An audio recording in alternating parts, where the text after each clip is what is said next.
Hey, good morning. Good morning, collective. Yeah, these are the clothes I slept in last night. It's pretty early. I haven't got a shower yet, so I probably look pretty haggard. But I had a revelation this morning. I was listening to one of those people that like teach you how to pray.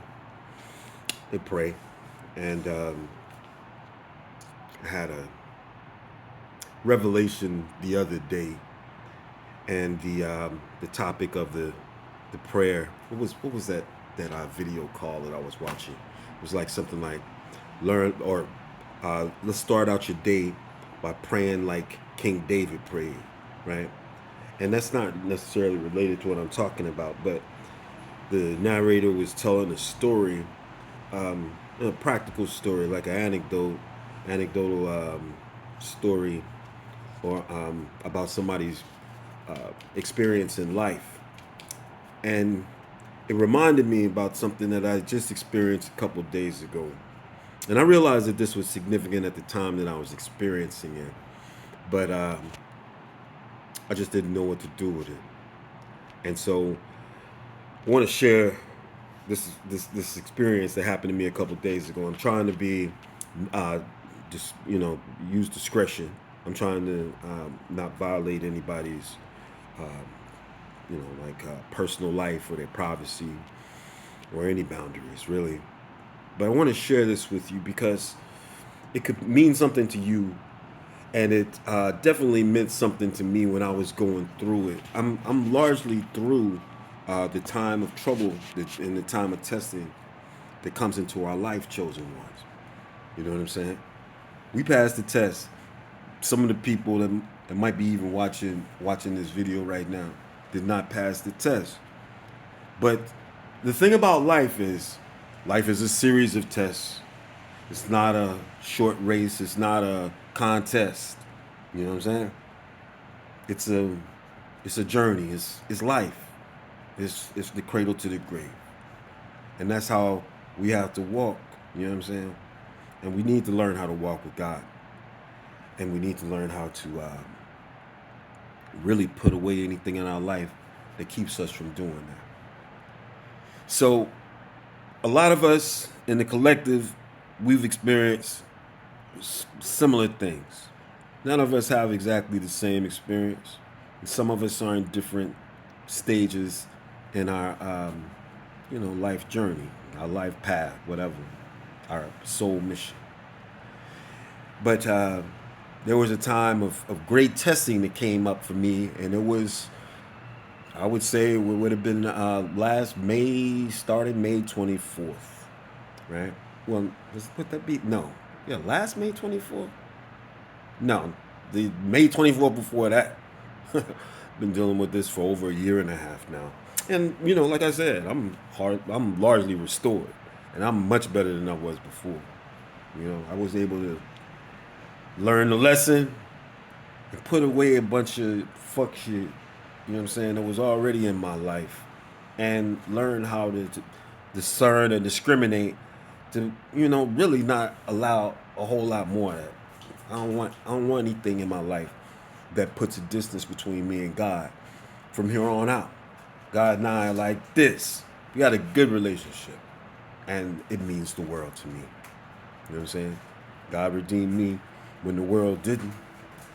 God chose me, and God was there for me when nobody else was.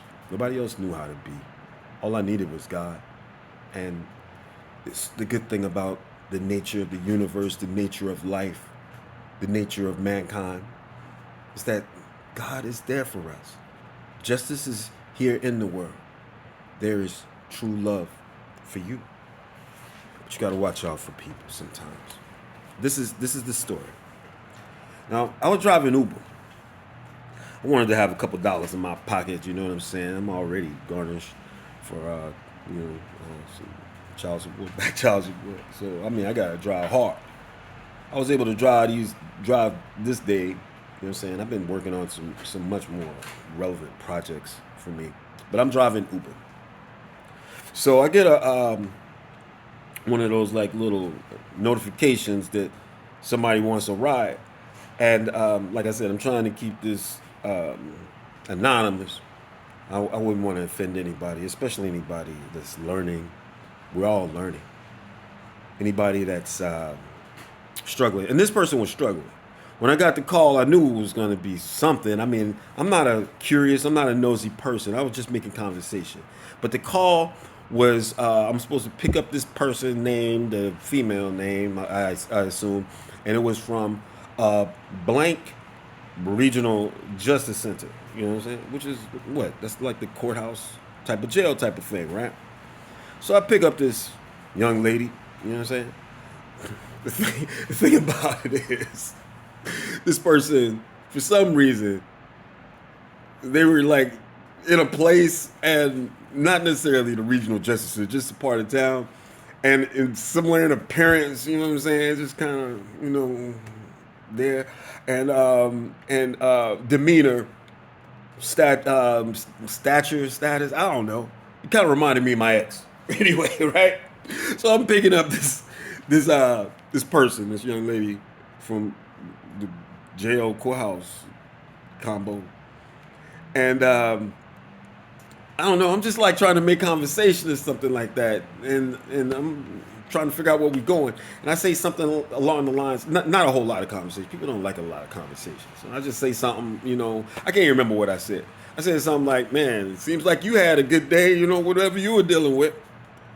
And she was like, "Oh no, man, I was stressed out. You heard about that shooting that happened at the bar on Saturday night?"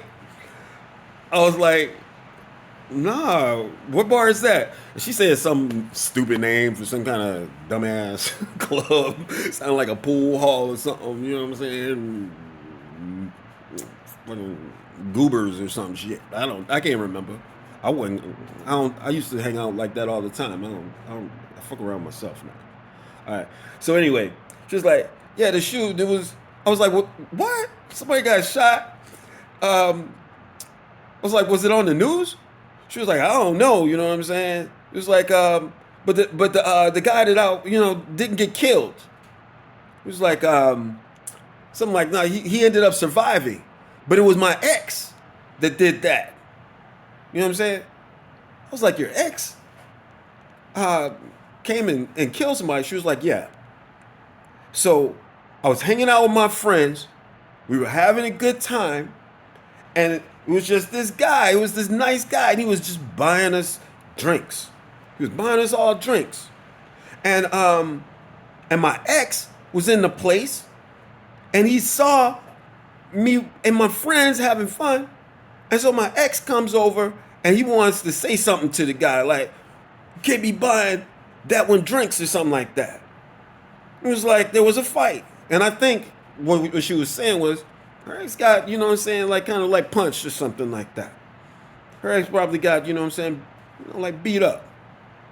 And I mean, whatever his emotions were, this dude ends up going out to his car, getting his gun, coming back in, and I guess he shot the dude several times. And it seems like he didn't kill the guy. I was happy to hear that. I mean, because I don't know whether the guy that's buying the rounds of drinks is a good guy necessarily, but it doesn't seem like he had anything to do with her ex. I don't know if her ex is a bad guy, but I was like kind of like looking in the rear view mirror when I was driving. I was checking out the situation. And I mean, I was in like trying to, I was just keeping the conversation light. That would have been, I just would have said the one thing and just drove silently from there. She wanted to talk about it. I was like, I was curious at this point. I was like, "How many times did the dude get shot?" She was like, "Man, he emptied the clip on that dude." You know what I'm saying? And it was like, it was like, "So you had to go to court for that? You had to testify?" And she was like, "No, I ain't have to testify necessarily. I just had to go and like talk to someone. I don't know. I ain't ask all that questions. I ain't really care, that much. But I was just like, like pattern recognition. I was just like checking it out, and I was like, what did I say? I was like, man, that must have been really, really stressful. I mean, this probably something you don't want to talk about too much. She was like, nah, it probably helps to talk about this thing. She wasn't stressed out at all. You know what I'm saying? This had just happened like a couple of days before. And she seemed like she was, gigging off of it. It seems like it was an ego boost for her. You know what I'm saying? Got these dudes fighting for her. I mean, I guess she might have been pretty. You know what I'm saying? But I mean, a lot of guys might take her home or something.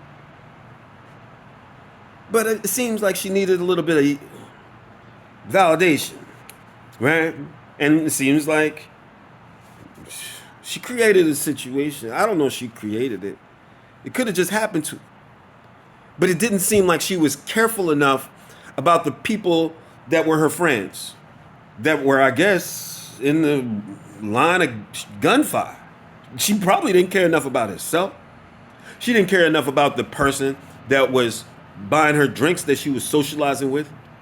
And she didn't care too much. It didn't seem like she cared very much about her ex. I mean, I was asking these questions not in a way that was challenging for this person. I was asking these questions in a way that just might stimulate a little bit of awareness. I mean, I was curious, but I mean, I'm not a curious fool.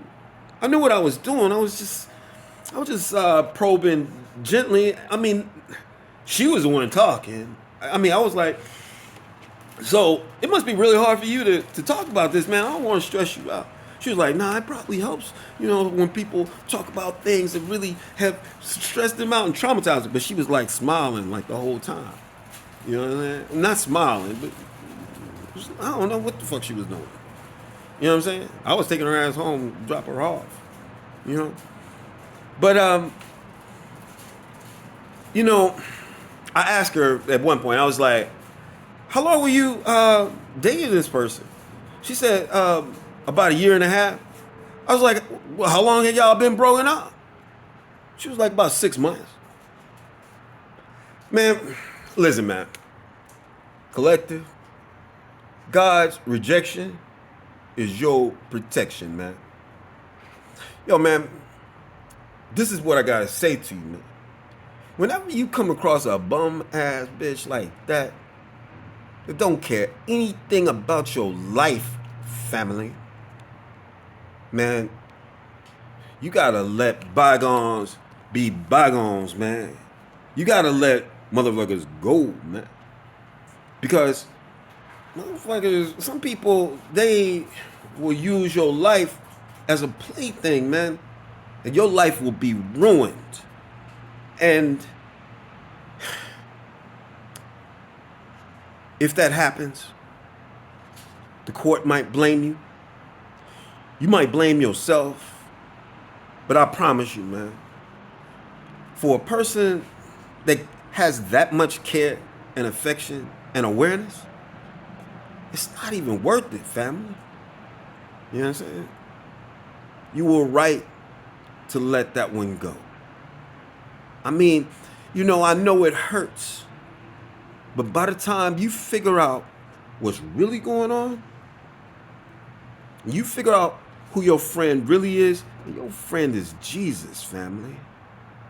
You might not know it, but it wasn't that one that you fighting and shooting. You know what I'm saying? What do you think you're doing? You protecting this one? And that one don't want to be protected, family. You know what I'm saying? She wouldn't protect you. The opposite, man. It ain't even about you. Not to that one. Let it go, family. You gotta let that go. And let God come in. God is here to comfort you and restore your soul. And it happened to me. And it's a good thing, family. Love you. Respect. You know what I'm saying? Hold your head. More time.